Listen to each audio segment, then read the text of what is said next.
Mengapa Israel ini ingin betul mengambil Palestina ini? Apa yang ada di Palestina? Apakah di Palestina itu ada emas? Apakah di Palestina itu ada perak? Mengapa mereka bersemangat betul ingin mengambil Palestina ini? Pada tahun 2007, Al-Faqir Abdul Samad, saya menterjemah satu buku berbahasa Arab, judulnya Tarikh Ad-Diyanah Al-Yahudiyah, ditulis oleh seorang ulama daripada Al-Iskandariyah, Mesir. Di situ dia bagi satu jawaban. Kenapa orang Israel itu amat sangat menginginkan Palestina? Rupanya ada seorang bernama Israel. Israel maknanya dua. Isra abdun. El bahasa Hebrew language, bahasa Ibrani. El artinya Tuhan.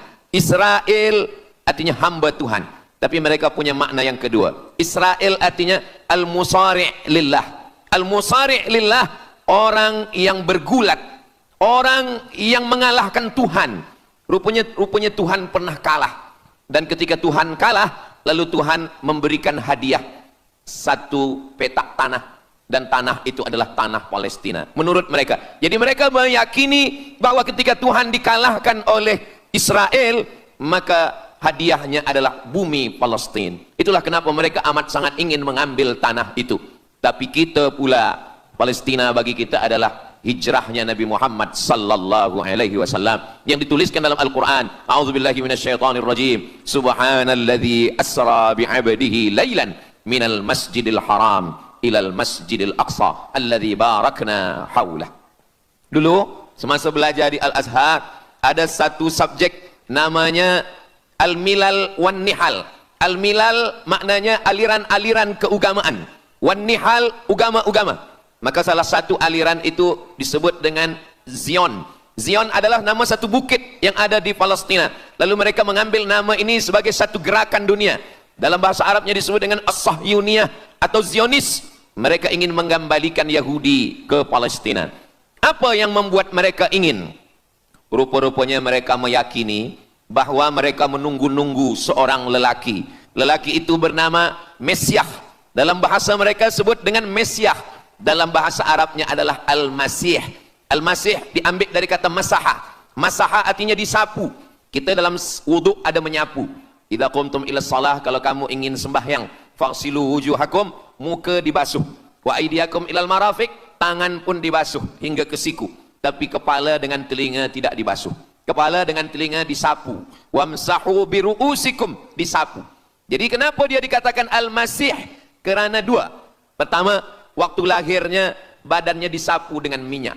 Yang kedua, setelah dia besar, bila dia tengok orang lumpuh, dia sapu. Orang yang lumpuh boleh tegak berdiri. Bila nampak orang buta, dia sapu. Orang buta boleh menengok. Bila nampak orang mati, dia sapu. Dan orang mati pun boleh tegak berdiri. Dia tunjuk tanah, ya ard umbuti, wahai tanah tumbuh tanaman. Dia tunjuk langit, ya sama imtiri, turunkan hujan. Dia tunjuk orang mati, ya mayyit qum, orang mati tegak berdiri. Maka dia disebut dengan Al-Masih. Tapi Al-Masih ini ada yang original. Itulah dia Al-Masih Isa anak Maryam alaihi salam. Tapi ada Al-Masih satu lagi, macam Isa. Orang Arab bila ada mangkuk, mereka sebut dengan wi'a. Kalau mangkuk ini emas, mereka katakan al-wi'a al-zahabi, mangkuk emas. Tapi kalau mangkuk ini dari perak, tapi dibalur dengan emas, mereka akan mengatakan al-wi'a al-mudajjal. Dia bukan emas, tapi dia nampak macam emas, maka dia namanya mudajjal. Begitu juga dengan Al-Masih ini. Al-Masih yang betul-betul Al-Masih, dia adalah Al-Masih Isa anak Maryam. Tapi ada yang macam Al-Masih, bentuknya macam Al-Masih, macam mukjizat Al-Masih, tapi dia bukan Al-Masih. Itulah dia Al-Masih Ad-Dajjal. Sebenarnya mereka sedang menunggu Al-Masih Ad-Dajjal. Kita pula sebelum salam, kita minta perlindungan kepada Allah dari Al-Masih Ad-Dajjal. Allahumma inni a'udzubika min adzabi jahannam wa min adzabil qabri wa min fitnatil mahya wal mamat wa min syarri fitnatil masihid Dajjal. Kita minta tolong pada Allah supaya jauh daripada Dajjal. Mereka menunggu-nunggu Dajjal. Kenapa mereka ingin menunggu Dajjal? Sebab menurut mereka, bila Al-Masih Dajjal ini datang, maka nanti kambing akan berdamai dengan serigala. Semua akan hidup tenang. dan mereka akan menjadi penguasa dunia. Selain daripada Yahudi Israel adalah ghaim. Ghaim adalah keledai tunggangan. Jadi sebenarnya sesiapa saja pun yang bukan Yahudi, dia hanya akan menjadi keledai. Dan mereka ini adalah agama yang juga sebagai suku bangsa, yang juga sebagai sebuah negeri. Kita Islam, agama kita, tapi bangsa kita Melayu. Dan kita tinggal duduk, ada Melayu di Sumatera, ada Melayu di Semenanjung, ada Melayu di Kalimantan, Borneo. Melayu tersebar di beberapa negara. Tapi Yahudi tiga. Yahudi sebagai agama, Yahudi sebagai bangsa, Yahudi sebagai negeri. Mereka ingin mewujudkan ketiga-tiga ini menjadi satu. Kami bangsa Yahudi, kami agama Yahudi, dan kami punya negeri Yahudi. Itulah keinginan mereka. Maka mereka sedang menantikan raja mereka. Raja mereka adalah Al-Masih Ad-Dajjal. Dan Al-Masih Ad-Dajjal ini akan turun kalau syarat-syarat ini mereka penuhi. Kata Syekh Fargallah dalam subjek Al-Milal wan Nihal. Maka yang pertama diminta oleh Al-Masih Ad-Dajjal ini adalah semua Yahudi kembali kepada bumi Israel. Mereka mengatakan itu bumi punya dia dan semua akan kembali. Rupa-rupanya mereka tiada punya negeri. Sama macam nasib orang Kurdi. Kurdi ada di Turki, Kurdi ada di Irak, Kurdi ada di beberapa belahan bumi. Syekh Amin Al-Kurdi, mursyid tarekat Naqsabandiyah di Mesir, orang Kurdi, tapi duduk di Mesir. Syekh Muhammad Said Ramadan Al-Buti, orang Kurdi, tapi duduk di Suriah. Salahuddin Al-Ayyubi, orang Kurdi, tapi dia raja di Mesir. Mereka pun di seluruh dunia ada, tapi mereka tak ada punya negeri. Maka mereka ingin mengambil Palestina, mereka ingin kembali ke negeri yang menurut mereka inilah adalah hadiah daripada Tuhan, kerana Tuhan kalah bertarung dengan nenek moyang mereka bernama Israel menurut hikayat mereka. Yang ini semuanya adalah asatirul awalin, hanya dongeng-dongeng nenek moyang mereka zaman silam. Lalu kemudian datanglah Theodor Herzl menghadap kepada Sultan Abdul Hamid, Sultan Turki. Mereka ingin membayar dengan ratusan keping emas. Apa kata Sultan Abdul Hamid? Dulu Palestina itu diambil dengan darah dan nyawa, maka saya tidak akan memberikannya dengan emas. Lalu kemudian apa yang terjadi? Mereka menghalau Sultan Abdul Hamid dengan seorang lelaki bernama Mustafa Kemal Ataturk.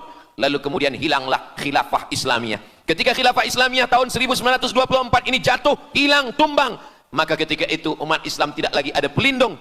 Dan ketika itulah mereka mengambil Palestina. Mereka merebut, mereka mengambil, seperti yang dikatakan Sayyidina Muhammad sallallahu alaihi wasallam, kamu akan diperebutkan seperti makanan yang ada di atas meja makan. Satu mengambil kakinya, satu merebut kepalanya, satu mengambil dadanya, dan tercabik-cabik, dicakar, dimakan, dipotong. Tak ada satu pun yang peduli. Alhamdulillah, kita malam ini masih peduli. Kita sedang mengajarkan kepada belia-belia, kita sedang mengajarkan kepada pemuda-pemuda Islam. Mudah-mudahan sampai anak cucu kita sampai hari kiamat masih lagi peduli kepada Palestina, insya-Allah. Allahu Akbar. Semua Yahudi kembali ke Palestina. Maka sekarang mereka sudah berkumpul. Berapa jumlah mereka?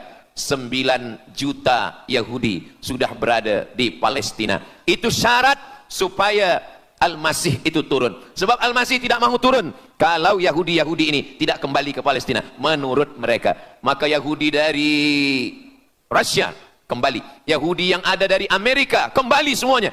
Dari mulai tahun 1946 sampailah hari ini 2025, tahun hadapan 2026, 80 tahun lamanya mereka sudah berkumpul menunggu kedatangan Al-Masih dengan cara berkumpul. Dan mereka yang datang ini hanya keturunan Yahudi dari puak ibunya saja.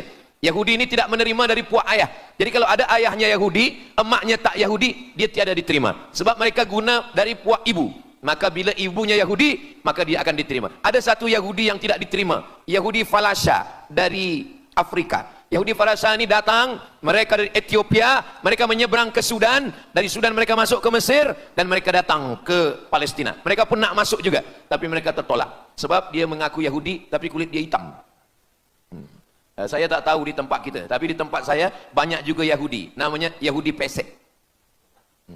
Kulit dia hitam, hidung dia pesek, tapi otak dia Yahudi. Ini lebih berbahaya lagi. Mereka menyebarkan kebencian.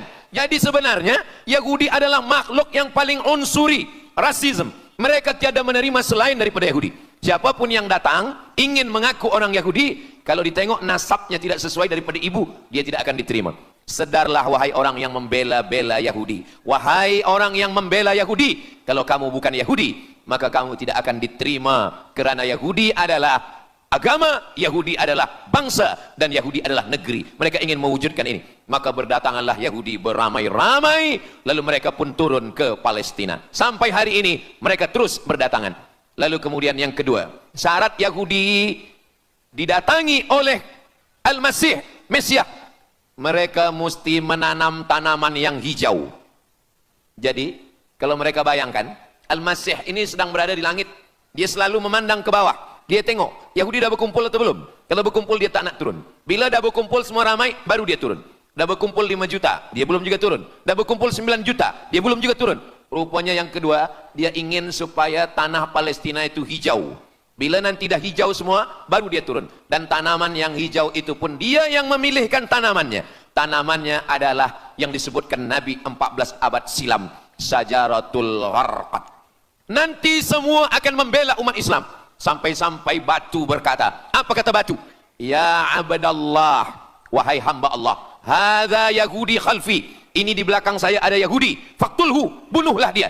Kata Nabi, jangankan manusia, batu pun membela umat Islam. Batu akan berkata, ya abdallah, wahai hamba Allah, hadza Yahudi, ini di belakang saya ada Yahudi, faktulhu, bunuh dia. Tapi ada satu yang membela mereka. Siapa dia? Syajaratul Gharqad, pokok kayu Gharqad. Allah menunjukkan sampai hari ini mereka menanam pokok Gharqad ini. Saya belajar ke Mesir tahun 1998. Musim panas tahun 1999, saya pergi ke satu kawasan bernama Aris. Selepas itu pergi ke sebuah kota, kota ini bernama Rafah. Rafah ini dibagi dua, setengah diambil oleh Yahudi, setengah lagi diambil oleh Mesir. Dari sempadan ini kita boleh menengok hijau. Lalu saya pun bertanya kepada ulama yang mendampingi kami, Tuan Syekh, itu pokok apa yang hijau? Kata Syekh, itulah pokok yang disebutkan Nabi Muhammad sallallahu alaihi wasallam. Pokok itu bernama Syajaratul Gharqad, dan mereka memang menanam pokok itu sekarang. Supaya apa? Supaya Al-Masih menengok dari atas, bila dia tengok dah hijau, dia pun akan turun menurut keyakinan Yahudi. Yahudi sudah berkumpul 9 juta orang. Pokok Gharqad sudah ditanam, sudah. Ada lagi. Apa dia? Mesti menghancurkan Babilonia.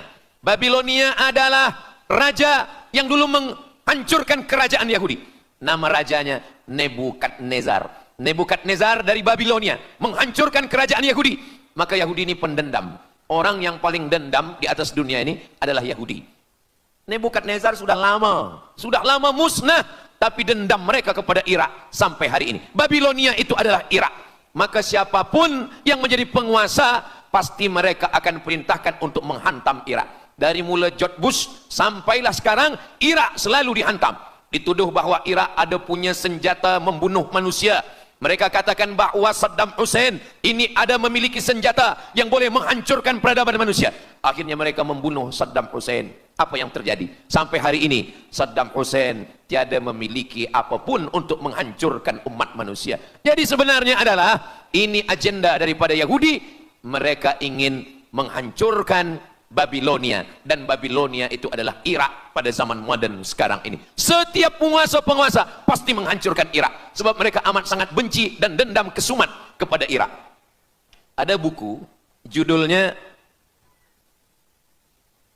Al-Yahud fi Masr, fi Misr, orang Yahudi di Mesir. Lalu kemudian seorang jenderal Yahudi bernama Musa Dayan. Musa Dayan buta matanya sebelah. Lalu Musa Dayan ini meminta kepada Presiden Prancis bernama De Gaulle. Lalu De Gaulle pun menelpon Presiden Mesir bernama Anwar Sadat. Bukunya ada, saya simpan di rumah. Dia katakan bahwa kepada Anwar Sadat, wahai Tuan Presiden Anwar Sadat, ini mami yang ada di Museum Mesir Kaherah itu sedang sakit. Jadi untuk menyehatkannya mesti dibawa ke Prancis, ke Paris. Lalu disediakanlah pesawat terbang untuk membawa mami ini. Dulu saya pernah dengar tazkirah Ustaz Azhar Idrus, jangan anak panggil mak mami, sebab mami itu inilah mami Fir'aun. Mami return. Ini mami ini sakit. maka dia mesti disehatkan, ada bakteri, maka dia mesti disehatkan, dibawa ke Paris, Prancis. Akhirnya diterbangkan pada masa Presiden Anwar Sadat, dibawa ke hospital. Sampai di hospital, rupa-rupanya Jenderal Musa Dayan yang buta sebelah sudah menunggu Mami. Begitu Mami Ramses II, Fir'aun sampai, dia terus meninju muka Mami itu. Kenapa? Sebab dia dendam. Inilah yang dulu menghalau nenek moyang dia dari Mesir. Gila. Yahudi ini adalah orang-orang yang gila. Sampai hari ini mereka punya dendam yang tak berkesudahan. Sampai Mami yang sudah menjadi kering, kita pun menengoknya biasa-biasa saja. Tapi Musa Dayan melampiaskan dendam kesumat dia sampai pada masa Presiden Anwar Sadat, yang akhirnya Anwar Sadat pun mati terbunuh ditembak oleh Khalid Islambuli. Begitulah Allah Subhanahu wa taala menceritakan saksi sejarah supaya umat Islam faham bagaimana pikiran, bagaimana sakit jiwanya orang-orang Yahudi. Mereka sudah berkumpul di Palestina 9 juta. Tanam-tanaman hijau sudah ditanam. Irak sudah dihantam. Hancur lebur Irak. Apa lagi yang mereka lakukan? Tanah Palestina mesti merah. Tanah Palestina tidak boleh hitam. Tanah Palestina mesti merah. Apa yang membuat tanah Palestina merah? Merah kerana darah budak-budak, anak-anak yang tak berdosa dari Palestina. Jadi kalau ada orang yang hari ini terheran-heran, mengapa mereka membunuh budak kecil? Mengapa mereka menjatuhkan bom untuk menghancurkan rumah, membunuh perempuan yang hamil tiada berdosa? Tapi bila orang faham, dia mengerti, sesungguhnya mereka ingin supaya darah anak-anak yang tiada berdosa itu tumpah. Kalau darah itu sudah tumpah, disitulah mereka menantikan supaya Al-Masih, Mesiah itu turun membela. Sebab itu adalah raja di raja mereka. Apa yang terjadi sebenarnya hari ini? Yang terjadi sebenarnya adalah mereka membangun, membina sebuah kerajaan dari khayal, dari pikiran gila. Maka ada seorang yang tidak percaya kepada Allah. Dia atheist, dia tak percaya kepada Tuhan. Namanya Roger Jarudi. Tapi akhirnya dia dapat hidayah. Dia masuk Islam. Selepas masuk Islam, dia tulis buku bahwa Israel, Yahudi mendirikan negara berdasarkan mitologi, berdasarkan khurafat, berdasarkan kisah-kisah bohong, dusta. Tapi mereka percaya dengan dusta itu. Lalu kemudian Roger Jarudi ditangkap oleh pemerintah Prancis, dimasukkan ke dalam penjara. Bukunya diterjemahkan ke dalam bahasa Arab, diterjemahkan ke dalam bahasa Melayu. Roger Jarudi, bagaimana orang Yahudi Israel membina kerajaan negara berdasarkan khayal, berdasarkan tipu, berdasarkan dusta, berdasarkan mitologi, berdasarkan asatirul awalin, dongeng-dongeng daripada nenek moyang mereka dulu. Lalu kemudian hari ini kita sudah menengok darah itu sudah tumpah merata-rata di tanah Palestina. Kenapa Al-Masih, Mesiah belum juga turun? Kenapa belum datang juga Mesiah yang mereka tunggu itu? Rupanya ada syarat lagi yang belum. Apa dia? Mereka mesti membina satu yang disebut dengan Haikal Sulaiman, Temple of King Solomon. Mereka meyakini bahwa raja mereka adalah Solomon, dan dia ada sebuah kuil yang mereka sebut, mereka tulis bukunya, Temple of King Solomon. Di mana letaknya? Letaknya adalah di atas Al-Masjidil Aqsa. Mereka ingin menghancurkan Al-Masjidil Aqsa, diratakan dengan tanah. Nanti mereka akan bina Temple of King Solomon. Selepas itu mereka siapkan satu kerusi singgasana. Selepas itu nanti barulah turun Al-Masih, Mesiah yang dijanjikan menurut mereka. Yang semuanya ini adalah dusta, bohong, tipu daripada Zionis, kerana mereka ingin menguasai dan mereka ingin membuat sebuah negara yang sangat besar, yang negara itu disebut dengan The Great Israelian, Israel Raya. Dia dari 2 sungai. Biasanya orang membuat map itu rahasia. Map biasanya rahasia yang disimpan. Tapi orang Yahudi Israel, mereka buatkan mapnya di dalam bendera mereka. Kita membuat sesuatu yang rahasia kita simpan, tapi mereka membuat satu garis biru di atas, satu lagi garis biru di bawah. Yang di atas itu adalah sungai Nil di atas, dan yang di bawah itu adalah sungai Efrat. Sungai Nil di atas, Afrika Utara, Mesir. Sungai Efrat di bawah, sungai Efrat ada di Irak. Lalu di tengah itu ada bintang segi 6. Apa maknanya? Mereka ingin membina sebuah kerajaan yang luasnya dari Nil hingga ke Efrat. Itulah kenapa ketika mereka membuka embasi di Kairo, ketika Israel membina embasi di Kairo, ini sungai Nil, ini bagian atas, ini bagian bawah. Kerajaan Mesir membagi embasi Israel tanah di bawah sungai Nil. Mereka tidak mau. Mereka ingin membina embasi di atas Sungai Nil. Kenapa mereka tidak mau membina embasi di bawah Sungai Nil? Karena menurut mereka di bawah Sungai Nil adalah negeri kami. Orang membina embasi hanya di luar daripada kerajaannya. Jadi sebenarnya menurut pengakuan mereka, Mesir yang ada sekarang, semua yang ada di bawah Nil hingga ke Efrat Irak, itu adalah kerajaan mereka. Yang kalau mereka mewujudkan itu nanti, mereka akan menjadikan semua manusia ini sebagai keledai tunggangan. Alhamdulillah, itu disampaikan oleh Syekh Fargallah. Lalu kemudian kami membacanya, mempelajarinya, beliau bacakan di kelas, dan hari ini saya amat sangat bersenang hati. Tapi kita tetap susah hati dengan Palestina. Saya merasa senang hati sebab saya boleh menyampaikannya kepada para belia pemuda muslimin muslimat yang hadir malam ini. Macam mana suara saya, jelas tak jelas? Jelas. Yang saya sampaikan ini boleh faham? Alhamdulillah. Yang tak faham, nanti faham sendiri insyaAllah. Begitulah Allah Subhanahu wa ta'ala. Saya dulu pernah berjumpa dengan Syekh Muhammad Jibril. Lalu kemudian saya tanya Syekh Muhammad Jibril, Syekh, kenapa Allah membinasakan kaum Ad, kaum Samud, kaum Madian? Wa ila Samuda akhahum Salihah, wa ila Madiana akhahum Syuaiba, wa ila Adin akhahum Huda. Madian, Samud, Ad, semuanya musnah. Iram dzatil imad. Iram, hilang semuanya. Tapi kenapa Yahudi ini masih ada sekarang? Kenapa Allah tak musnahkan?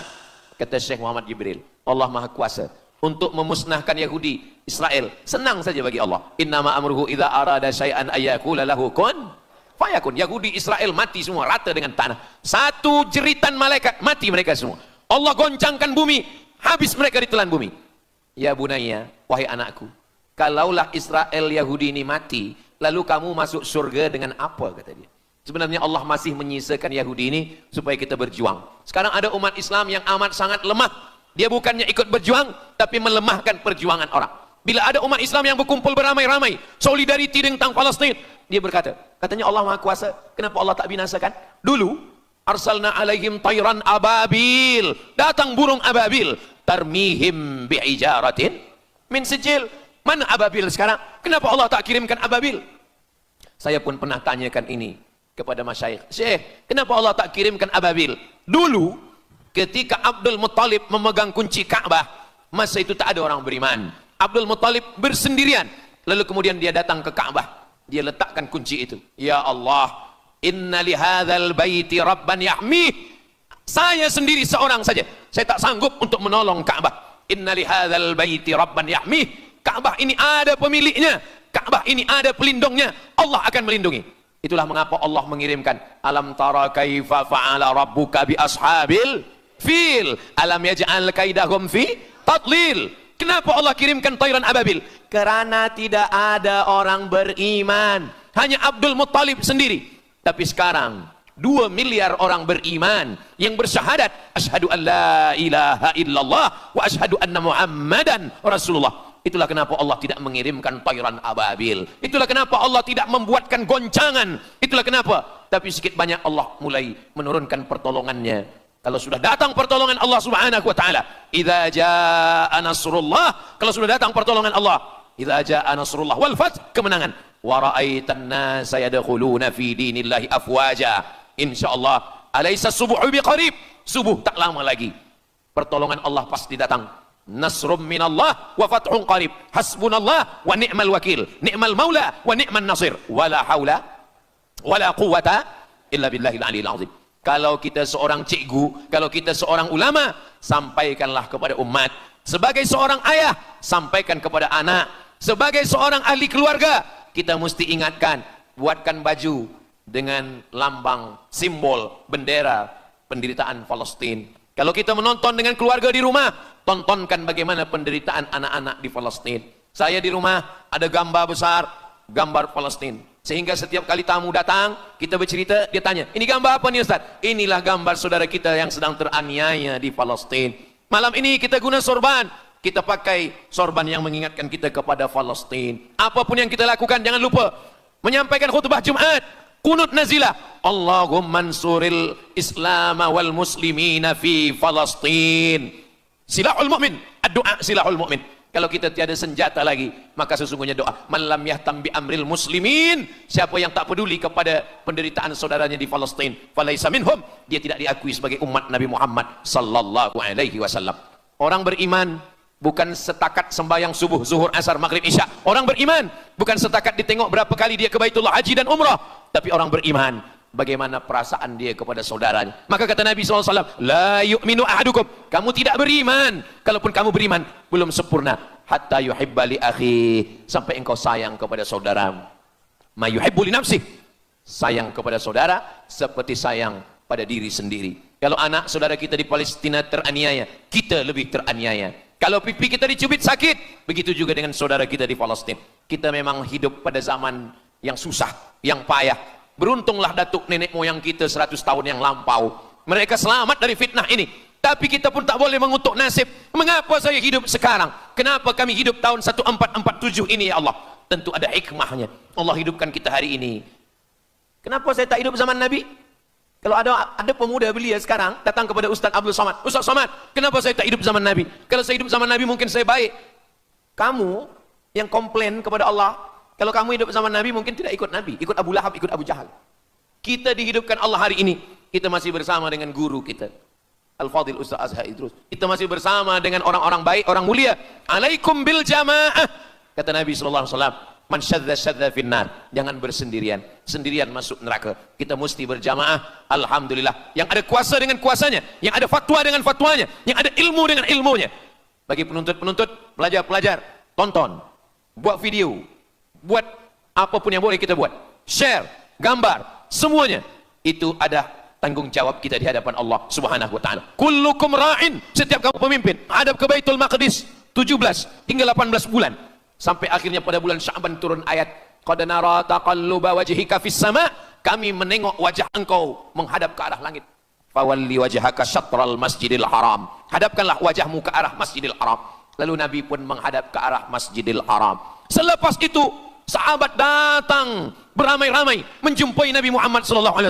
Ya Rasulullah, bagaimana saudara kami yang sembahyang, yang solat 16 bulan, 17 bulan, 18 bulan, dia menghadap ke Palestina, apakah solatnya diterima Allah? Turun ayat, wa ma kana Allahu liyudhi'a imanahum.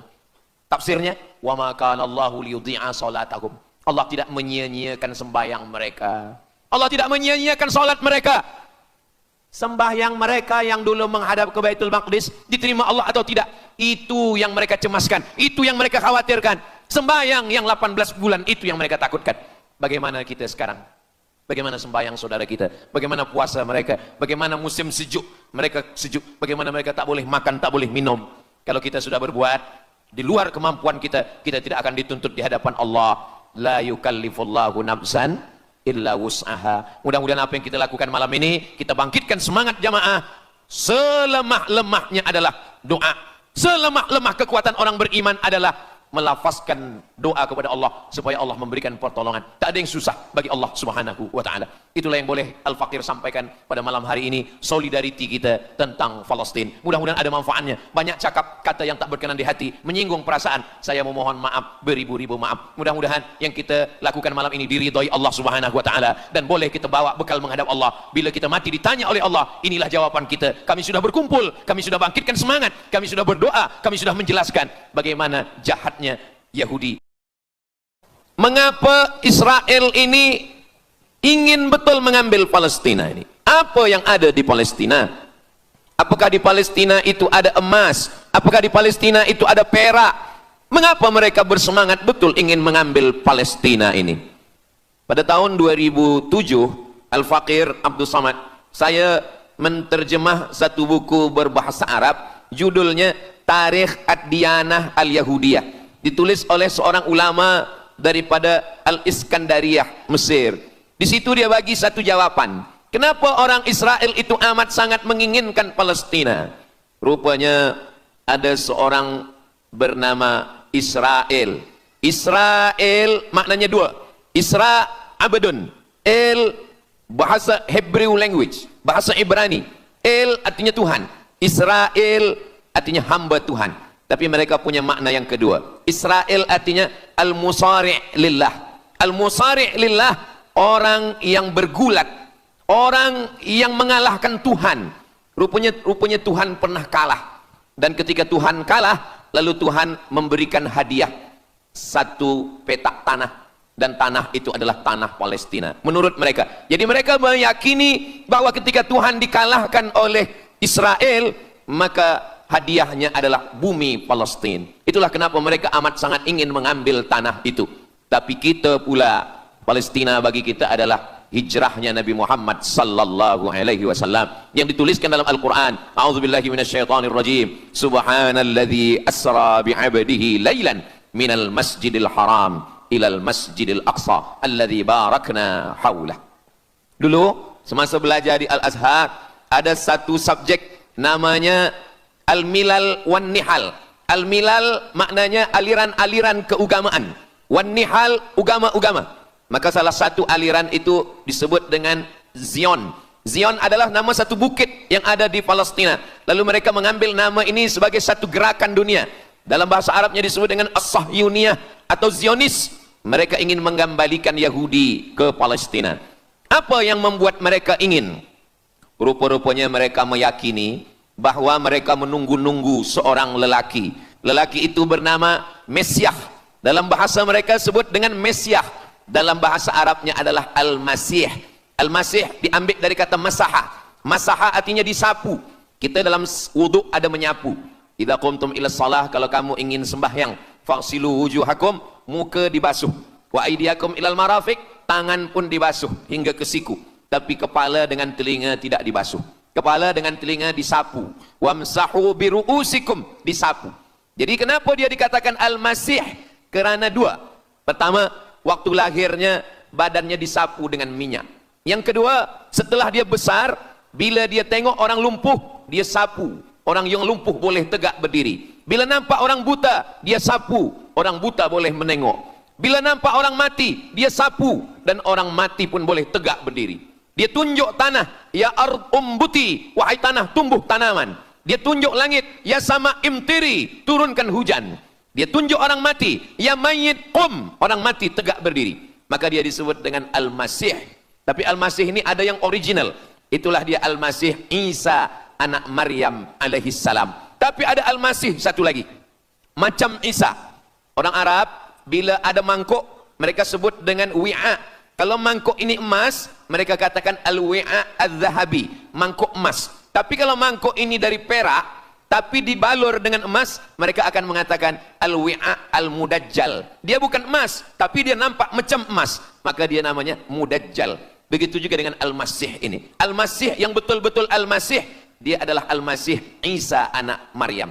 Tapi ada yang macam Al-Masih, bentuknya macam Al-Masih, macam mukjizat Al-Masih, tapi dia bukan Al-Masih. Itulah dia Al-Masih Ad-Dajjal. Sebenarnya mereka sedang menunggu Al-Masih Ad-Dajjal. Kita pula sebelum salam, kita minta perlindungan kepada Allah dari Al-Masih Ad-Dajjal. Allahumma inni a'udzubika min adzabi jahannam wa min adzabil qabri wa min fitnatil mahya wal mamat wa min syarri fitnatil masihid Dajjal. Kita minta tolong pada Allah supaya jauh daripada Dajjal. Mereka menunggu-nunggu Dajjal. Kenapa mereka ingin menunggu Dajjal? Sebab menurut mereka, bila Al-Masih Dajjal ini datang, maka nanti kambing akan berdamai dengan serigala. Semua akan hidup tenang dan mereka akan menjadi penguasa dunia. Selain daripada Yahudi Israel adalah ghaim. Ghaim adalah keledai tunggangan.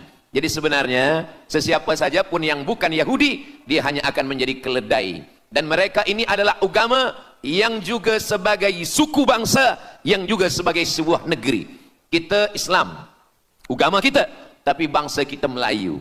Dan kita tinggal duduk, ada Melayu di Sumatera, ada Melayu di Semenanjung, ada Melayu di Kalimantan, Borneo. Melayu tersebar di beberapa negara.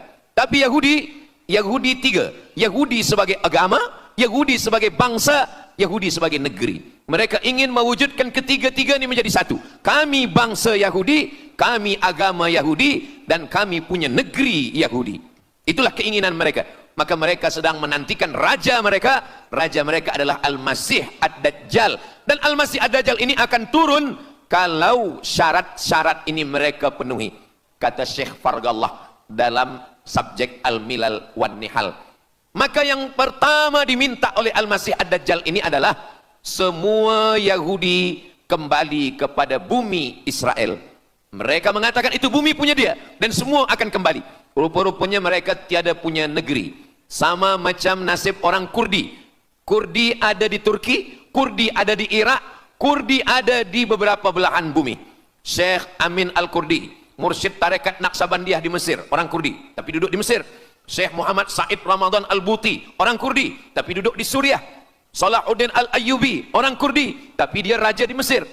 Mereka pun di seluruh dunia ada, tapi mereka tak ada punya negeri. Maka mereka ingin mengambil Palestina, mereka ingin kembali ke negeri yang menurut mereka inilah adalah hadiah daripada Tuhan, kerana Tuhan kalah bertembung, bertarung dengan nenek moyang mereka bernama Israel menurut hikayat mereka. Yang ini semuanya adalah asatirul awalin, hanya dongeng-dongeng nenek moyang mereka zaman silam. Lalu kemudian datanglah Theodor Herzl menghadap kepada Sultan Abdul Hamid, Sultan Turki. Mereka ingin membayar dengan ratusan keping emas. Apa kata Sultan Abdul Hamid? Dulu Palestina itu diambil dengan darah dan nyawa, maka saya tidak akan memberikannya dengan emas. Lalu kemudian apa yang terjadi? Mereka menghalau Sultan Abdul Hamid dengan seorang lelaki bernama Mustafa Kemal Ataturk. Lalu kemudian hilanglah khilafah Islamiyah. Ketika khilafah Islamiyah tahun 1924 ini jatuh, hilang, tumbang, maka ketika itu umat Islam tidak lagi ada pelindung. Dan ketika itulah mereka mengambil Palestina. Mereka merebut, mereka mengambil, seperti yang dikatakan Sayyidina Muhammad sallallahu alaihi wasallam, kamu akan diperebutkan seperti makanan yang ada di atas meja makan. Satu mengambil kakinya, satu merebut kepalanya, satu mengambil dadanya, dan tercabik-cabik, dicakar, dimakan, dipotong. Tak ada satu pun yang peduli. Alhamdulillah, kita malam ini masih peduli. Kita sedang mengajarkan kepada belia-belia, kita sedang mengajarkan kepada pemuda-pemuda Islam. Mudah-mudahan sampai anak cucu kita sampai hari kiamat masih lagi peduli kepada Palestina, insya-Allah. Allahu Akbar. Semua Yahudi kembali ke Palestina. Maka sekarang mereka sudah berkumpul. Berapa jumlah mereka? 9 juta Yahudi sudah berada di Palestina. Itu syarat supaya Al-Masih itu turun. Sebab Al-Masih tidak mahu turun kalau Yahudi-Yahudi ini tidak kembali ke Palestina menurut mereka. Maka Yahudi dari Rusia kembali, Yahudi yang ada dari Amerika kembali semuanya. Dari mulai tahun 1946 sampailah hari ini 2025, tahun hadapan 2026, 80 tahun lamanya mereka sudah berkumpul menunggu kedatangan Al-Masih dengan cara berkumpul. Dan mereka yang datang ini hanya keturunan Yahudi dari puak ibunya saja. Yahudi ini tidak menerima dari puak ayah. Jadi kalau ada ayahnya Yahudi, emaknya tak Yahudi, dia tiada diterima. Sebab mereka guna dari puak ibu. Maka bila ibunya Yahudi, maka dia akan diterima. Ada satu Yahudi yang tidak diterima, Yahudi Falasha dari Afrika. Yahudi Falasha ini datang, mereka dari Ethiopia, mereka menyeberang ke Sudan, dari Sudan mereka masuk ke Mesir, dan mereka datang ke Palestina. Mereka pun nak masuk juga, tapi mereka tertolak. Sebab dia mengaku Yahudi, tapi kulit dia hitam. Saya tak tahu di tempat kita, tapi di tempat saya banyak juga Yahudi, namanya Yahudi pesek. Kulit dia hitam, hidung dia pesek, tapi otak dia Yahudi. Ini lebih berbahaya lagi. Mereka menyebarkan kebencian. Jadi sebenarnya Yahudi adalah makhluk yang paling unsuri, rasisme. Mereka tiada menerima selain daripada Yahudi. Siapapun yang datang ingin mengaku orang Yahudi, kalau ditengok nasabnya tidak sesuai daripada ibu, dia tidak akan diterima. Sedarlah wahai orang yang membela-bela Yahudi. Wahai orang yang membela Yahudi, kalau kamu bukan Yahudi, maka kamu tidak akan diterima, kerana Yahudi adalah agama, Yahudi adalah bangsa, dan Yahudi adalah negeri. Mereka ingin mewujudkan ini. Maka berdatanganlah Yahudi beramai-ramai, lalu mereka pun turun ke Palestina. Sampai hari ini mereka terus berdatangan. Lalu kemudian yang kedua, syarat Yahudi didatangi oleh Al-Masih, Mesias, mereka mesti menanam tanaman yang hijau. Jadi kalau mereka bayangkan, Al-Masih ini sedang berada di langit, dia selalu memandang ke bawah. Dia tengok, Yahudi dah berkumpul atau belum? Kalau berkumpul dia tak nak turun. Bila dah berkumpul semua ramai, baru dia turun. Dah berkumpul 5 juta, dia belum juga turun. Dah berkumpul 9 juta, dia belum juga turun. Rupanya yang kedua, dia ingin supaya tanah Palestina itu hijau. Bila nanti dah hijau semua, baru dia turun. Dan tanaman yang hijau itu pun dia yang memilihkan tanamannya. Tanamannya adalah yang disebutkan Nabi 14 abad silam, Syajaratul Gharqad. Nanti semua akan membela umat Islam. Sampai-sampai batu berkata, apa kata batu? Ya abdallah, wahai hamba Allah, hadza Yahudi khalfi, ini di belakang saya ada Yahudi, faktulhu, bunuhlah dia. Kata Nabi, jangankan manusia, batu pun membela umat Islam. Batu akan berkata, ya abdallah, wahai hamba Allah, hadza Yahudi, ini di belakang saya ada Yahudi, faktulhu, bunuh dia. Tapi ada satu yang membela mereka. Siapa dia? Syajaratul Gharqad, pokok kayu Gharqad. Allah menunjukkan sampai hari ini mereka menanam pokok Gharqad ini. Saya belajar ke Mesir tahun 1998. Musim panas tahun 1999, saya pergi ke satu kawasan bernama Aris.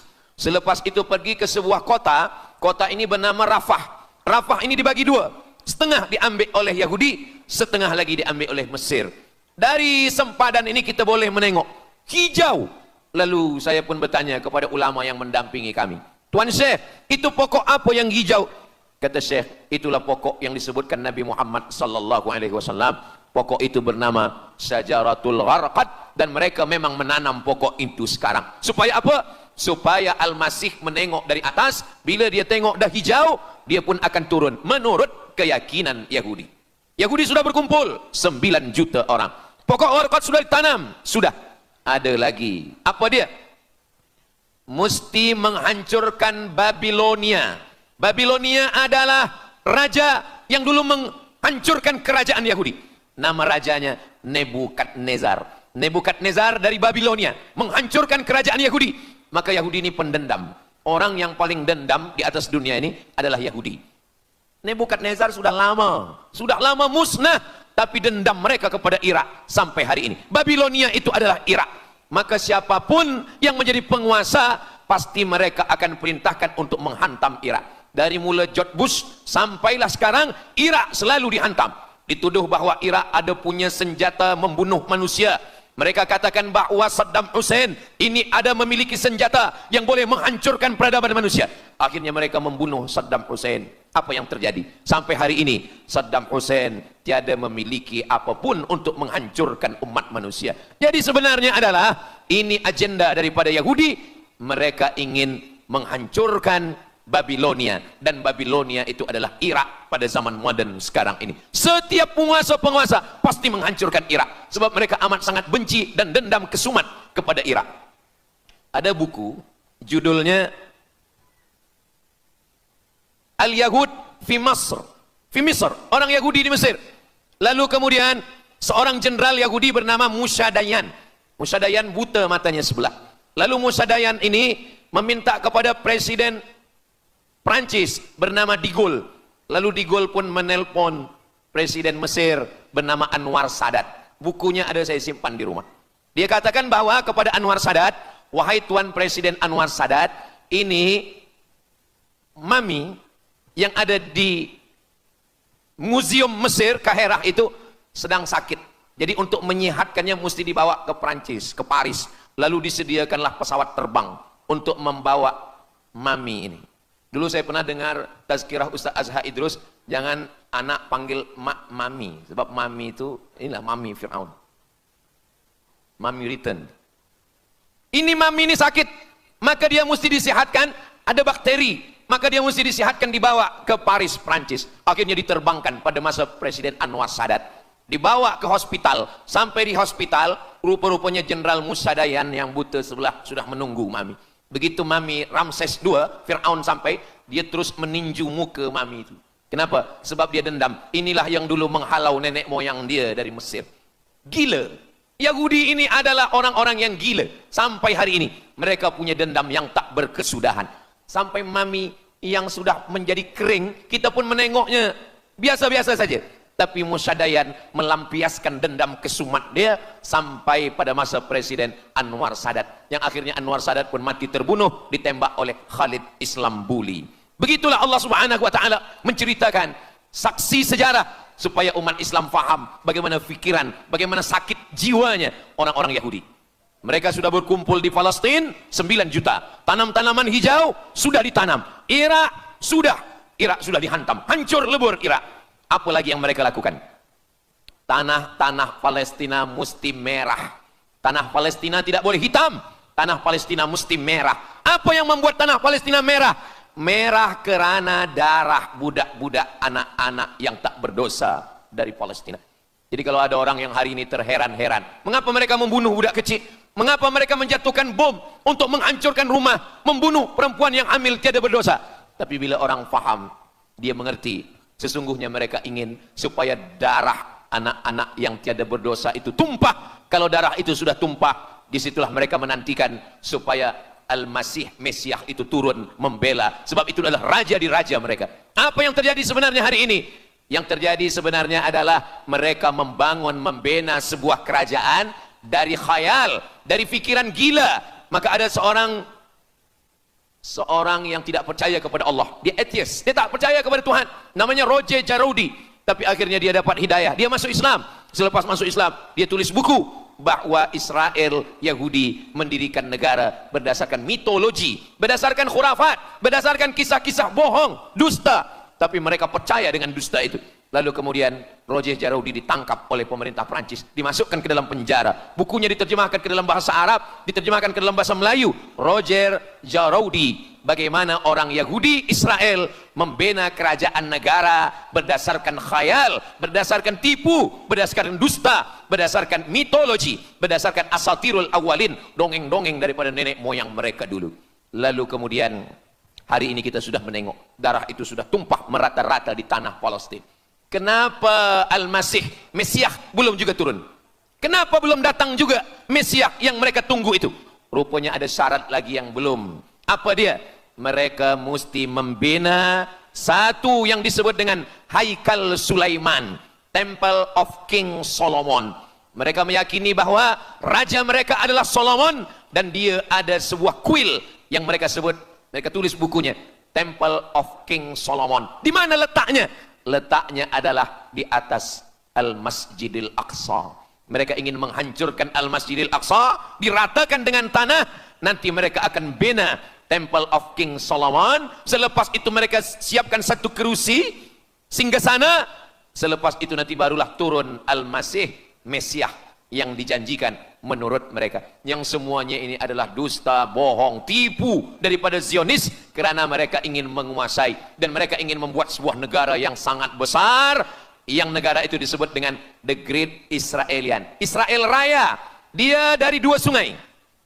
Biasanya orang membuat map itu rahasia. Map biasanya rahasia yang disimpan, tapi orang Yahudi Israel mereka buatkan mapnya di dalam bendera mereka. Kita membuat sesuatu yang rahasia kita simpan, tapi mereka membuat satu garis biru di atas, satu lagi garis biru di bawah. Yang di atas itu adalah Sungai Nil di atas, dan yang di bawah itu adalah Sungai Efrat. Sungai Nil di atas, Afrika Utara, Mesir. Sungai Efrat di bawah, Sungai Efrat ada di Irak. Lalu di tengah itu ada bintang segi 6. Apa maknanya? Mereka ingin membina sebuah kerajaan yang luasnya dari Nil hingga ke Efrat. Itulah kenapa ketika mereka membuka embasi di Kairo, ketika Israel membina embasi di Kairo, ini Sungai Nil, ini bagian atas, ini bagian bawah. Kerajaan Mesir membagi embasi Israel tanah di bawah Sungai Nil. Mereka tidak mau. Mereka ingin membina embasi di atas Sungai Nil. Kenapa mereka tidak mau membina embasi di bawah Sungai Nil? Karena menurut mereka di bawah Sungai Nil adalah negeri kami. Orang membina embasi hanya di luar daripada kerajaannya. Jadi sebenarnya menurut pengakuan mereka, Mesir yang ada sekarang, semua yang ada di bawah Nil hingga ke Efrat Irak, itu adalah kerajaan mereka. Yang kalau mereka mewujudkan itu nanti, mereka akan menjadikan semua manusia ini sebagai keledai tunggangan. Alhamdulillah, itu disampaikan oleh Syekh Fargallah. Lalu kemudian kami membacanya, mempelajarinya, beliau bacakan di kelas, dan hari ini saya amat sangat bersenang hati. Tapi kita tetap susah hati dengan Palestina. Saya merasa senang hati sebab saya boleh menyampaikannya kepada para belia pemuda muslimin muslimat yang hadir malam ini. Macam mana suara saya, jelas tak jelas?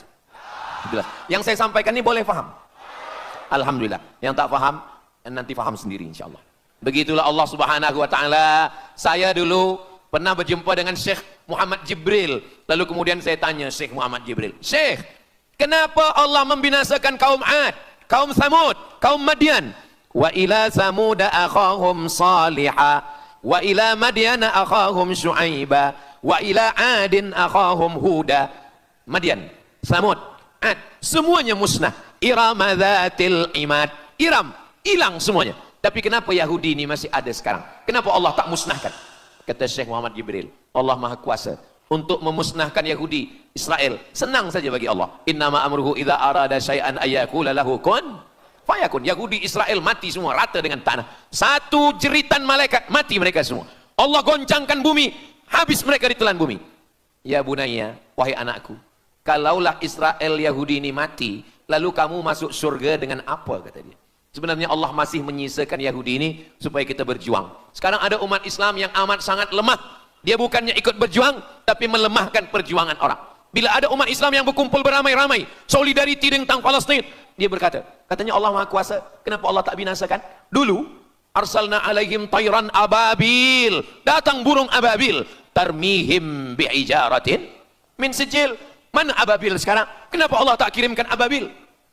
Saya pun pernah tanyakan ini kepada masyayikh. Syekh, kenapa Allah tak kirimkan ababil? Dulu, ketika Abdul Muttalib memegang kunci Ka'bah, masa itu tak ada orang beriman. Abdul Muttalib bersendirian. Lalu kemudian dia datang ke Ka'bah. Dia letakkan kunci itu. Ya Allah, inna li hadzal baiti rabban yahmih. Saya sendiri seorang saja. Saya tak sanggup untuk menolong Ka'bah. Inna li hadzal baiti rabban yahmih. Ka'bah ini ada pemiliknya. Ka'bah ini ada pelindungnya. Allah akan melindungi. Itulah mengapa Allah mengirimkan alam tara kaifa fa'ala rabbuka bi ashabil fil alam yaj'al kaidahum fi tadlil. Kenapa Allah kirimkan tayran ababil? Karena tidak ada orang beriman, hanya Abdul Muttalib sendiri. Tapi sekarang 2 miliar orang beriman yang bersyahadat asyhadu an la ilaha illallah wa asyhadu anna muhammadan rasulullah. Itulah kenapa Allah tidak mengirimkan tayran ababil. Itulah kenapa Allah tidak membuatkan goncangan. Itulah kenapa. Tapi sedikit banyak Allah mulai menurunkan pertolongannya. Kalau sudah datang pertolongan Allah subhanahu wa ta'ala, idza jaa nasrullah, kalau sudah datang pertolongan Allah, idza jaa nasrullah wal fath, kemenangan, wa ra'aitan nasa yadkhuluna fi dinillahi afwaja, insyaallah alaysa subuhu biqarib, subuh tak lama lagi pertolongan Allah pasti datang. Nasrum minallah wa fathun qarib, hasbunallah wa ni'mal wakil, ni'mal maula wa ni'man nasir, wala haula wala quwata illa billahil aliyil azim. Kalau kita seorang cikgu, kalau kita seorang ulama, sampaikanlah kepada umat. Sebagai seorang ayah, sampaikan kepada anak.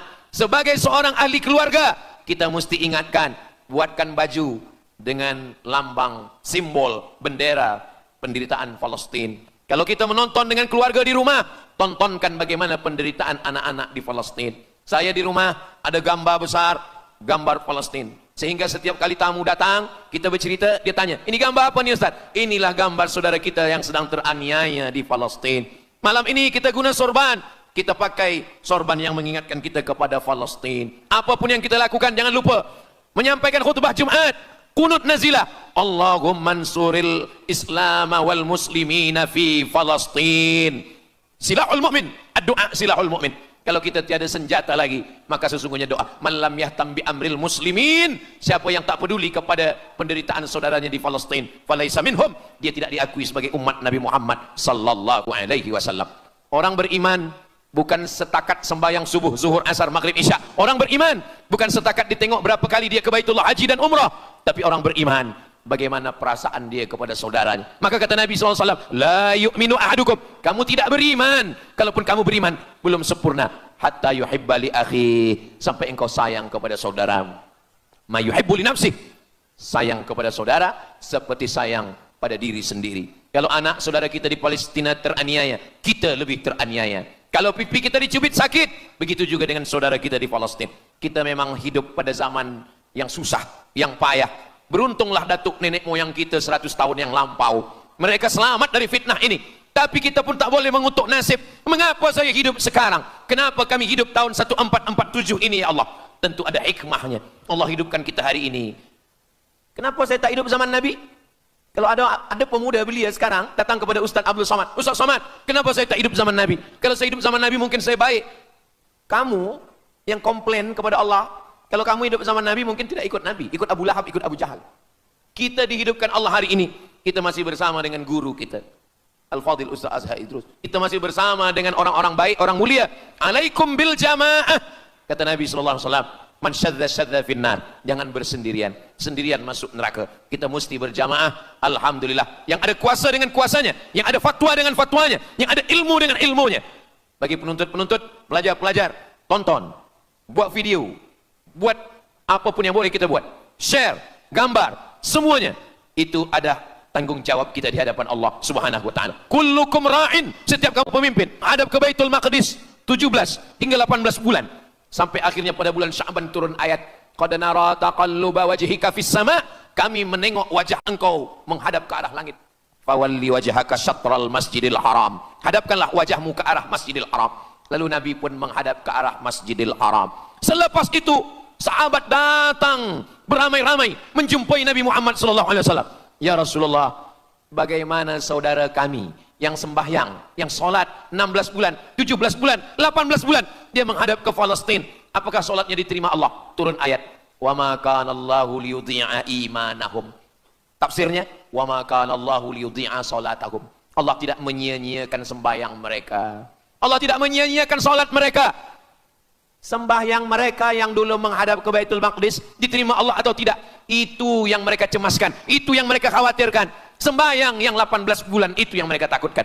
Bagaimana kita sekarang? Bagaimana sembahyang saudara kita? Bagaimana puasa mereka? Bagaimana musim sejuk? Mereka sejuk. Bagaimana mereka tak boleh makan, tak boleh minum? Kalau kita sudah berbuat di luar kemampuan kita, kita tidak akan dituntut di hadapan Allah. La yukallifullahu nafsan illa wus'aha. Mudah-mudahan apa yang kita lakukan malam ini, kita bangkitkan semangat jamaah. Selemah-lemahnya adalah doa. Selemah-lemah kekuatan orang beriman adalah melafazkan doa kepada Allah supaya Allah memberikan pertolongan. Tak ada yang susah bagi Allah Subhanahu wa taala. Itulah yang boleh Al-Faqir sampaikan pada malam hari ini, solidariti kita tentang Palestina. Mudah-mudahan ada manfaatnya. Banyak cakap kata yang tak berkenan di hati, menyinggung perasaan, saya memohon maaf beribu-ribu maaf. Mudah-mudahan yang kita lakukan malam ini diridhai Allah Subhanahu wa taala dan boleh kita bawa bekal menghadap Allah. Bila kita mati ditanya oleh Allah, inilah jawaban kita. Kami sudah berkumpul, kami sudah bangkitkan semangat, kami sudah berdoa, kami sudah menjelaskan bagaimana jahat Yahudi di Palestina. Wailun, celaka. Wailun, nama neraka. Likulli humazatil lumazah, celakalah orang yang suka mengejek-ejek. Kenapa tiba-tiba ayat ini yang Ustadz pilih? Saya udah diejek orang berapa hari ini. Itulah ayat yang saya pilih. Daripada saya mencaci maki di internet, bagus saya bawa ke pengajian.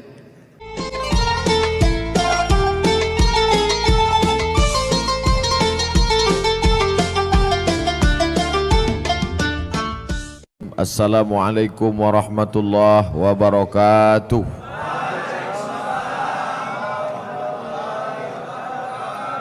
Sama-sama kita bersyukur kepada Allah karena malam ini kita diberikan nikmat istiqamah iman dan Islam dengan mengucapkan Alhamdulillahi Rabbil Alamin.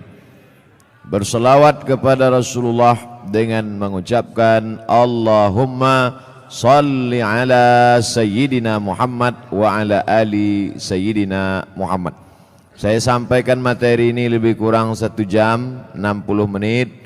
Setelah itu saya akan menjawab pertanyaan-pertanyaan yang ditulis di kertas. Mudah-mudahan Allah menjadikan pertemuan kita malam ini menjadi nilai amal soleh. Amin ya rabbal alamin. Hadir bersama kita malam ini Al-Mukarram Al-Ustadz Haji Darwin Hasibuan SPDI Qori Internasional. Kemudian para alim ulama, tuan-tuan guru, ustadz-ustadz tak dapat saya sebutkan satu persatu.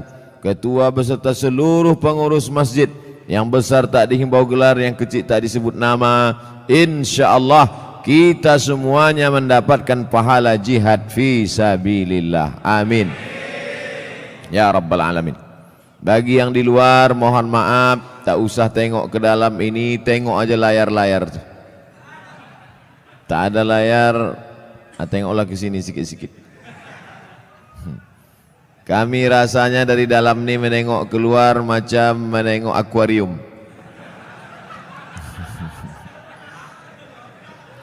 Tapi kami pun yakin dan percaya kalian di luar pun menengok kami macam ikan mas koki.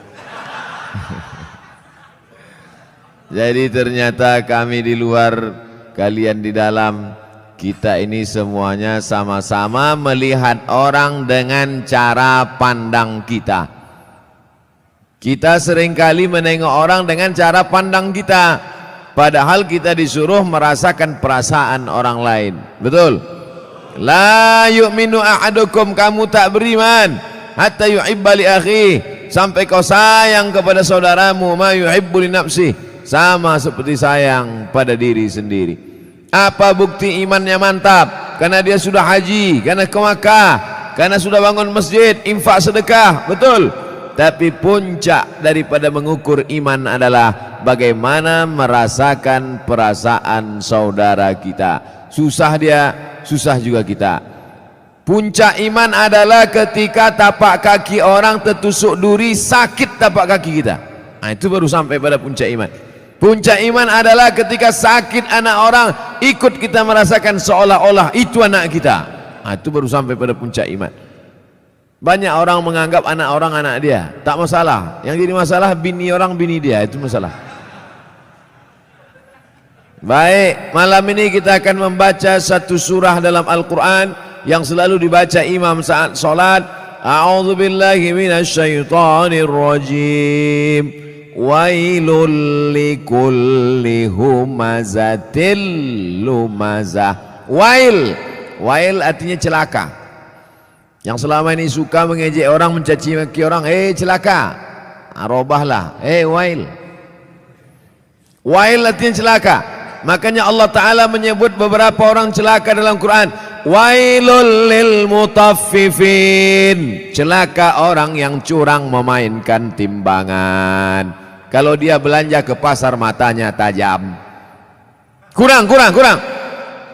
Kalau dia membaca Quran tak nampaknya mana idgham, ikhfa, qalqalah, gunnah bila gunnah, titik nun macam titik ba. Tapi kalau menengok mata timbangan dipajak, orang Medan bilang pajak, orang Jakarta bilang pasar. Pergilah orang Medan ke Jakarta, mau kemana Pak? Ke pajak. Diantaranya kantor perpajakan.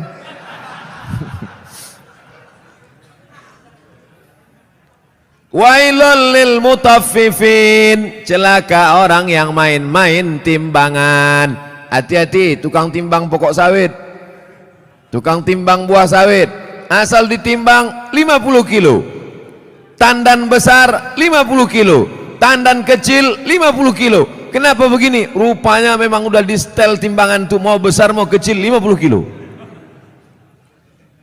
Ada gunanya sembahyang, puasa, sholat mau melayang karena zalim memainkan timbangan.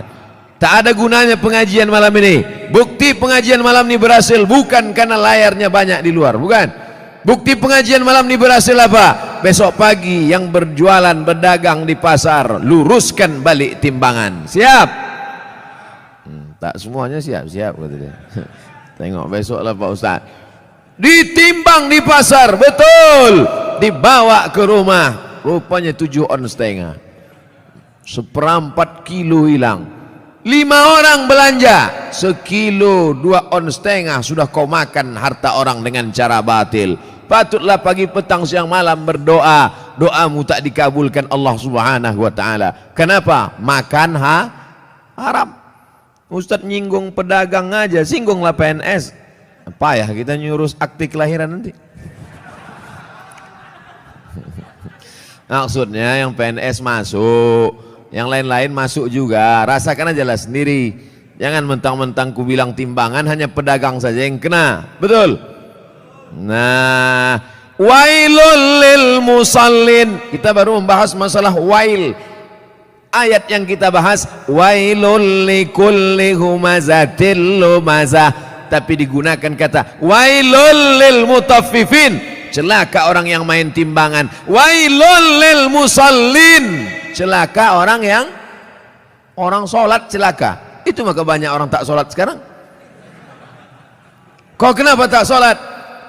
Fawailul lil musallin, celaka orang yang sholat. Orang dulu kalau tak sholat aja. Orang sekarang ini sudah tak sholat pakai dalil pula. Hebat orang sekarang nih. Otak-otak sungsang semua. Kau kenapa tak sholat? Kenapa tak sembahyang? Fawailul lil musallin. Celaka orang yang sholat. Na'udzubillah. Itulah kadang berbunyi HP orang, kita sangka HP orang, rupanya HP kita. Udah mau marah saya tadi. Kenapa masuk masjid hidup HP? Siapa yang hidup HP? Rupanya HP kita. La ilaha illallah Muhammad Rasulullah. Fawailul lil HP. Celakalah orang yang HP-nya menyala. Fawailul lil musallin. Celaka orang yang salat. Wailul lil mutaffifin. Celaka orang yang curang timbangan. Wailul likulli humazatil lumazah. Celaka. Makna pertama wail, celaka. Makna yang kedua wail, neraka. Ada satu neraka namanya neraka wail. Dua-dua ini apakah dibenturkan maknanya? Tidak. Yang mengatakan celaka orang yang main timbangan, celaka orang yang sholat karena tak khusyuk main-main pikirannya, celaka orang wailul likulli humazatil lumazah. Betul maknanya, tak salah. Yang mengatakan neraka wail bagi orang yang curang timbangan, neraka wail bagi orang yang sholat tapi pikirannya tak khusyuk, neraka wail likulli humazatil lumazah, juga tak salah. Jadi kalau begitu makna wail dua. Yang pertama celaka, yang kedua artinya nama neraka. Oh, neraka itu ada nama-namanya Pak Ustaz? Ada nama neraka itu sakor. Masalakakum fi sakor. Mengapa kalian masuk neraka sakor? Apa kata penghuninya? Lam naku minal musallin. Kami tak solat. Walam naku nut'imul miskin. Kami tak mengasih makan orang miskin. Jadi namanya pun macam-macam. Banyak pertanyaan. Wailun, celaka. Wailun, nama neraka. Likulli humazatil lumazah. Celakalah orang yang suka mengejek-ejek. Kenapa tiba-tiba ayat ini yang Ustaz pilih? Saya udah diejek orang berapa hari ini. Itulah ayat yang saya pilih. Daripada saya mencaci maki di internet, bagus saya bawa ke pengajian. Wailul likulli humazatil lumazah. Celaka orang yang suka mengejek. Celaka neraka wail bagi mereka yang suka. Likulli, semuanya, tak ada terkecuali. Humazah, lumazah. Apa beda humazah dengan lumazah?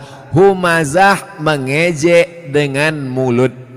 Lumazah mengejek dengan perbuatan. Begitu dalam kitab tafsir. Humazah bil lisan, lumazah bil fi'li, dengan perbuatan. Jadi kalau ada orang ngejek pakai WhatsApp, humazah apa lumazah? Instagram, Twitter, BBM dipakai lumazah. Hebatnya Al-Quran, dibedakannya antara lisan dengan perbuatan anggota badan. Wailul likulli humazatil lumazah.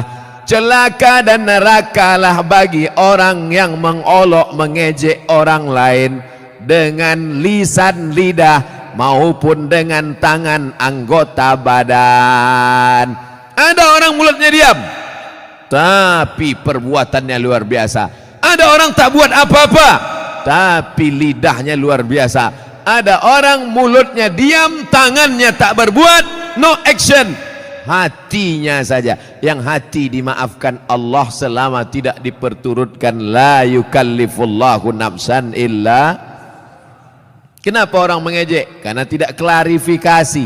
Kenapa orang mengejek? Karena tidak tabayyun. In ja'akum fasiqum binaba'in. Kalau datang orang membawa berita, fatabayyanu, klarifikasi. Alhamdulillah masalah ini sudah saya klarifikasi. Bapak Ibu sudah tengok klarifikasinya? Belilah paket. Inilah diupdate lah. HP-HP yang macet-macet tuh dilem aja. campakkan ke sungai.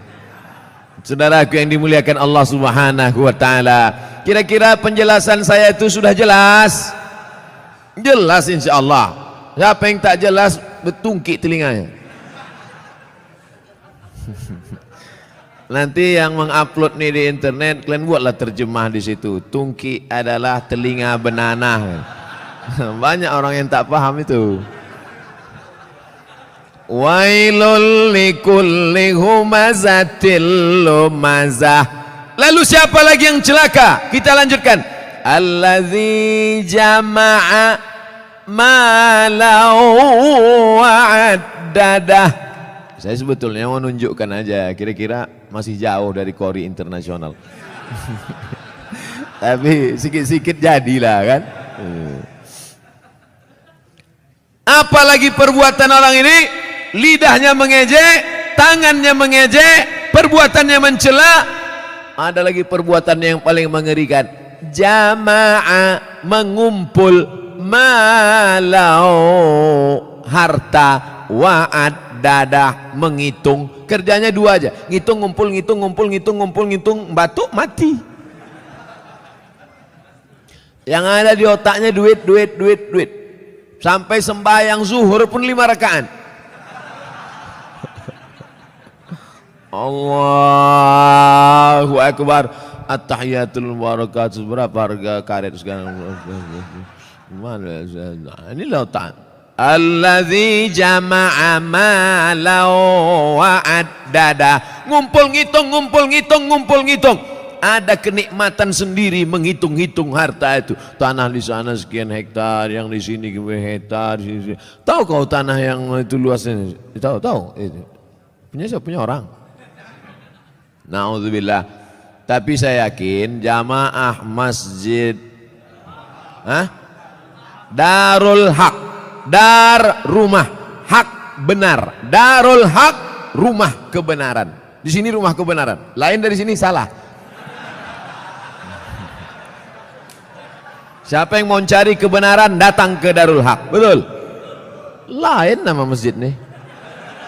Ada masjid-masjid lain tuh, masjid apa? Masjid Al-Ikhlas. Masjid apa? Masjid At-Taqwa. Ini mantap, bukan nama sembarang nama. Udah sampai itu aja. Dilarang tidur di ruang utama. Oh, karena di sini pakai AC. Patutlah banyak tidur di sini. Ini menunjukkan jamaah Masjid Darul Haq ini orangnya jamaah malau, suka mengumpulkan harta, tapi bukan wa'ad dadah, bukan sekedar kumpul hitung, kumpul kira, mengumpulkan harta dan rajin bersedekah. Kenapa Ustaz tiba-tiba ingat sedekah? Ku tengok orang sedang membagi-bagi kotak. Kotak. Ku sangka kue kotak besar kali. Rupanya kotak infak. Kalian masukkanlah ke dalam. Di dalam ini pakai AC, tentu lebih mahal. Mak, tepuk tangan orang tua. Begitu rupanya orang sakit hati.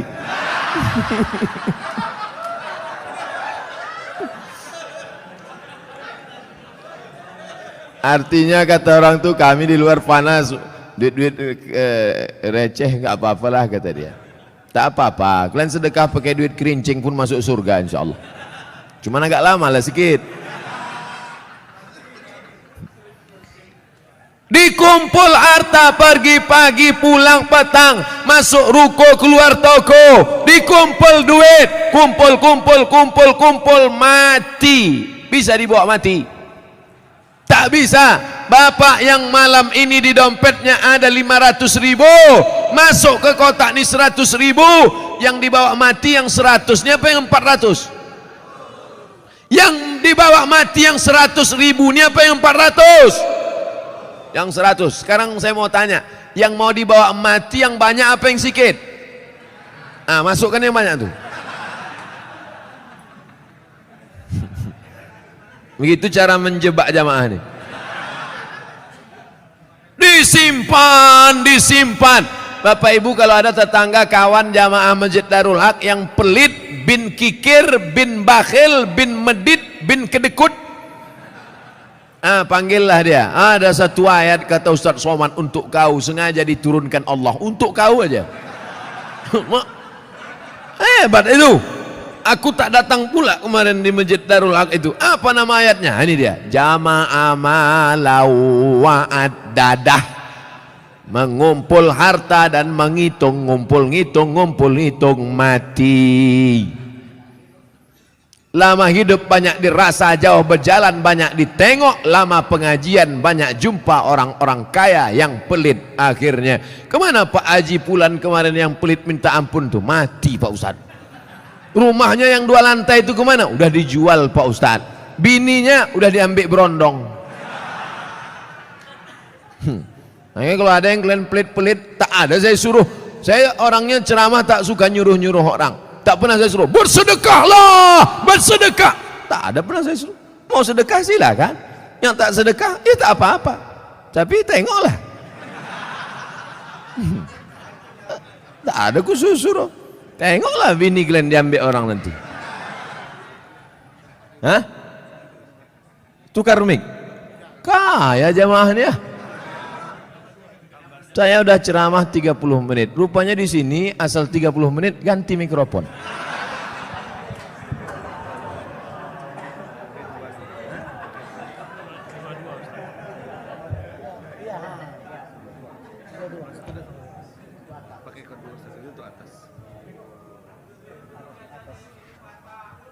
Tes. Tak berbunyi pula.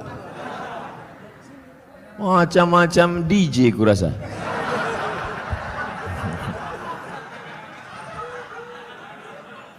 Itulah kita tak boleh menyepelekan tempat dan lokasi. Tadi saya menengok, wah ini masuk hutan nih. Tapi rupanya masjidnya pakai AC. Mikrofonnya mantap. Maukah Bapak Ibu memaafkan silap salah dosa saya? Tak mau, tak apa-apa. Saudaraku yang dimuliakan Allah Subhanahu wa taala, jama'a malau wa'addadah, mengumpulkan harta, menghitung, dikumpul, dihitung sampai akhirnya mati.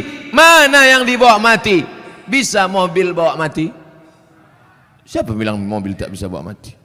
Bapak yang punya mobil 2 mau dibawa 1 mati bisa. Bawa mobil carry itu ke Masjid Darul Haq, buat di situ ambulan membawa jenazah gratis. Siapa yang mau naik mobil itu syaratnya 1, mati. Kira-kira bisa tak mobil itu dibawa mati? Bisa. Meninggal bapak, pahalanya mengalir. Ini dipajang mobil sampai 2-3, tinggal rumah. Bisa rumah dibawa mati. Koslet ini hampir kesetrum bibir saya.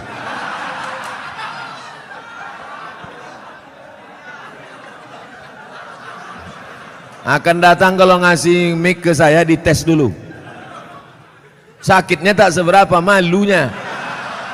Sempat terjungkang awak viral di situ kan.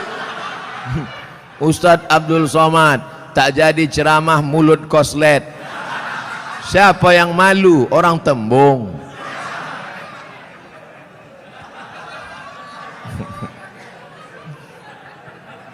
Bapak Ibu yang dimuliakan Allah Subhanahu wa taala, apa yang bisa dibawa mati? Rumah dibangun besar, tinggal. Tapi kau bangun rumah biasa, yang satu kau buat rumah wakaf untuk tahfiz Al-Quran. Setuju? Yang bilang setuju itu yang punya rumah untuk buat tahfiz Quran. Yang bilang setuju belum ada, mudah-mudahan jadi doa. Itulah yang menolong di hadapan Allah Subhanahu wa taala. Yang lain tinggal. Harimau mati meninggalkan belang, gajah mati meninggalkan gading, manusia mati meninggalkan utang. Oleh sebab itu saya yakin dan percaya jamaah Masjid Darul Haq ini adalah orang-orang yang rajin berinfak dan bersodakoh. Sehingga kalau sholat di sini saya yakin tenang. Kenapa tenang sholat di sini? Karpetnya tebal. Asli punya masjid nih kan?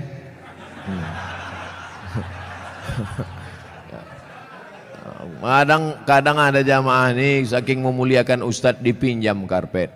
Sampai dibuat situ, balikkan tanggal sekian. AC ada, dingin. Kadang pernah saya ceramah di masjid AC banyak, kepanasan, rupanya mati. Tapi di sini tidak, terasa dingin. Kalau Bapak agak terasa hangat, maklum. Ini kita ini sekarang sudah over capacity. Tak sesuai lagi ini. Makanya jamaah itu di luar menengok kita ini macam ikan mas koki kehabisan mati lampu. Jamnya pula lengkap. Ada jam zuhur, jam asar, jam maghrib, jam isya, jam imsak, dan jam syuruk. Lengkap semua cantik. Balihonya pun mantap. Tabligh akbar bersama Abdul Somad LCMA. Ada gambar saya. Tertutup pula. Rasa-rasanya tak ada kurang. Lengkap sudah semua. Bagaimana supaya harum semerbak, jamaah tenang sholat, dipasang harum-haruman. Maka harum rasa bau-bau bunga melati rasanya. Masya Allah. Jam ada. Itu jam itu penting. Apa guna jam itu dipasang? Supaya yang khutbah jangan sur dia jadi bawakannya. Tengoknya 20 menit selesai. Ini khutbah ini berapi-api dia. Jamaah, hari ini Palestina masih terjajah. Orang udah mau balik kerja, mak lama kan dia katanya. Tobat aku sembahyang di sini katanya. Nampaknya simpel sederhana. Mulai jam dinding, AC, kipas angin, karpet, lampu terang benderang. Tapi itu semuanya demi kenyamanan orang di masjid. Tapi jangan sampai terlalu nyaman sampai tertidur di masjid. Makanya perlu dibuatkan surat pengumuman, dilarang tidur di ruang utama masjid. Sopan bahasanya. Tapi kalau melawan juga, buat surat satu lagi. Kalau kamu mau tidur di luar aja bro. Sudahlah tak menyumbang uang listrik masjid, sudahlah tak menyumbang AC masjid, sudahlah tak menyumbang kipas angin masjid, tidur dalam masjid menyumbang air liur basi.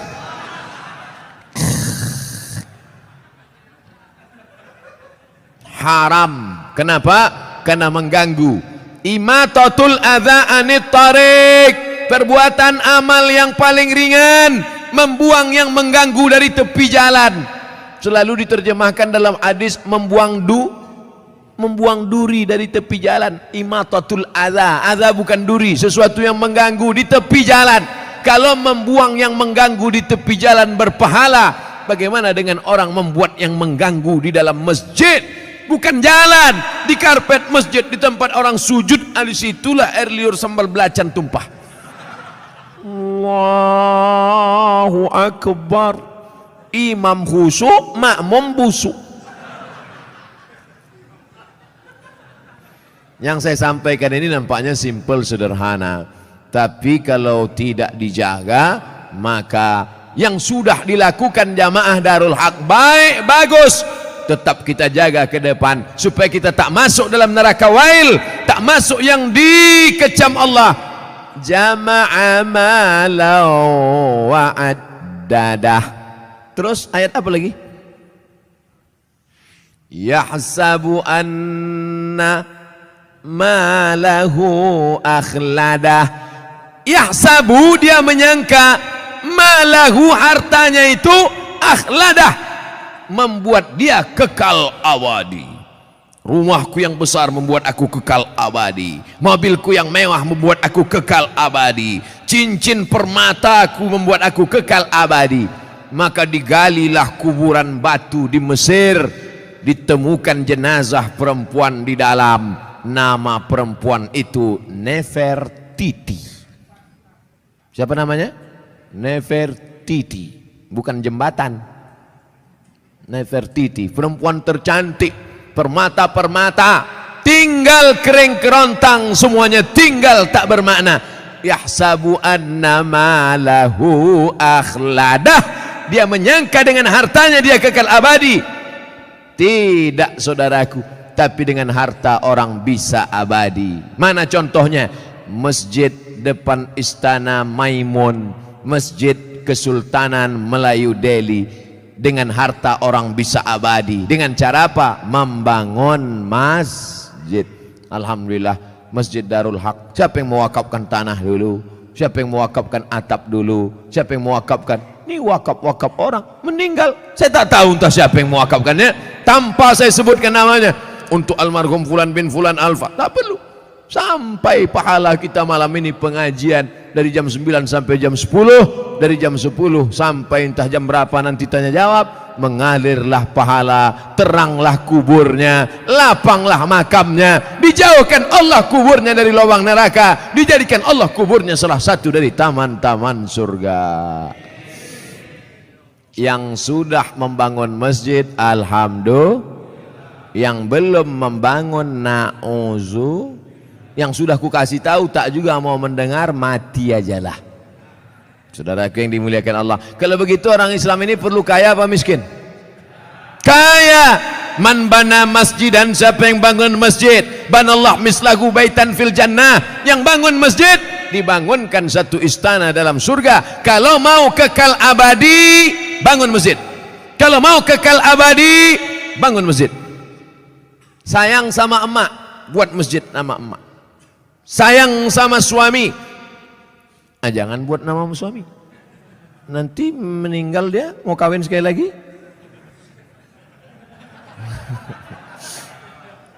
Buatlah nama masjidnya As-Salihin, masjidnya orang-orang soleh.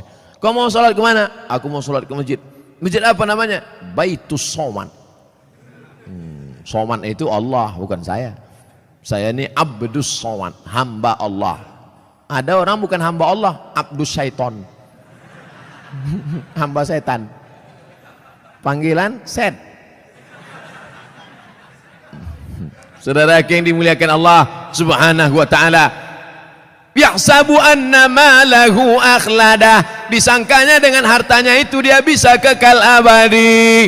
Tapi jangan gara-gara ini besok orang jamaah Masjid Darul Haq tak ada yang masuk kerja. Gara-gara apa? Kok tak kerja? Alah, tak ada gunanya. Kita pun akan mati juga nih semua. Jangan. Yang punya kebun tetap bekerja. Dulu orang Tembung ini lebar-lebar kebun tebunya kan. Sekarang masih ada lagi? Tak ada lagi. Udah berubah jadi rumah ruko semua. Yang punya kebun silakan sejauh mata memandang. Yang bisnis dagang toko ruko silakan. Tapi jangan masuk dalam jama'ah malahu wa'addadah. Jangan masuk dalam yahsabu anna malahu akhladah. Tapi dalam golongan apa? Yang membuatkan rumah kos gratis untuk anak-anak yang merantau dari daerah Sumatera Utara, kaya tapi duit tak ada, buatkan rumah kos gratis. Oh, berdatanganlah orang, kami mau gratis pak, syarat dan ketentuan berlaku. Apa syaratnya? IP 3,9 dan 4 saja. IP saya 4, mesti cantik, gatal. Saudara yang dimuliakan Allah Subhanahu wa taala, banyak anak-anak kita di kampung cerdas, IQ-nya tinggi, tapi karena tak ada duit tak bisa sekolah. Berapa sekarang kos di Medan? Yang paling murah kos di Medan berapa? Gope 500.000, itu pun triplek dindingnya. Nyamuknya tak banyak, 1 ekor, kawannya banyak. Tapi begitu kita sediakan gratis, Masya Allah. Saya kuliah di Al-Azhar dari tahun 1998, pulang 2002. Berapa tahun itu? 4 tahun. 98 pulang 2002. Kuliah gratis, asrama gratis, makan gratis, tiket gratis, disediakan pula lagi setiap bulan beasiswa. Dari mana itu? Wakaf orang Mesir. Kalau orang Saudi Arabia berwakaf maklum, orang Saudi Arabia kaya-kaya, digali tanah mau mencari air, keluar gas. Digali tanah mau mencari air, keluar minyak. Tapi Mesir biasa saja. Semangat mereka berinfak, berwakaf, bersedekah luar biasa. Dari kesederhanaan. Kalau ada orang kaya bersedekah, biasa. tapi orang yang sederhana bisa mampu bersedekah, itu baru luar biasa. Kalau bapak-bapak ibu itu biasa di luar. Saudara yang dimuliakan Allah Subhanahu wa taala, wailul likulli humazatil lumazah alladzi jama'a malan wa 'addadah yahsabu anna malahu akhladah. Kalla, tak ada gunanya itu semua. Kenapa? La yumbadzanna fil hutamah. Bukan disebutkan dalam ayat itu. Kalla, sekali-kali tidak. Kalla, tak ada gunanya kau tumpuk harta. Kalla, tak ada gunanya kau hitung-hitung harta. Kalla, jangan kau sangka kau akan abadi di dunia karena harta. Kenapa? La yumbadzanna fil hutamah. Kau akan dilemparkan, kau akan dicampakkan. Dalam ayat itu tak disebut kau akan dimasukkan. Dimasukkan lembut. Tapi di situ dikatakan la yumbadzanna, lam di pangkal, nun di ujung, kalla la yumbadzanna fil hutamah. Kau pasti akan masuk dalam neraka hutamah. Wa ma adraka mal hutamah. Allah bertanya tapi tak perlu dijawab. Al-qari'ah, mal qari'ah, wa ma adraka mal qari'ah.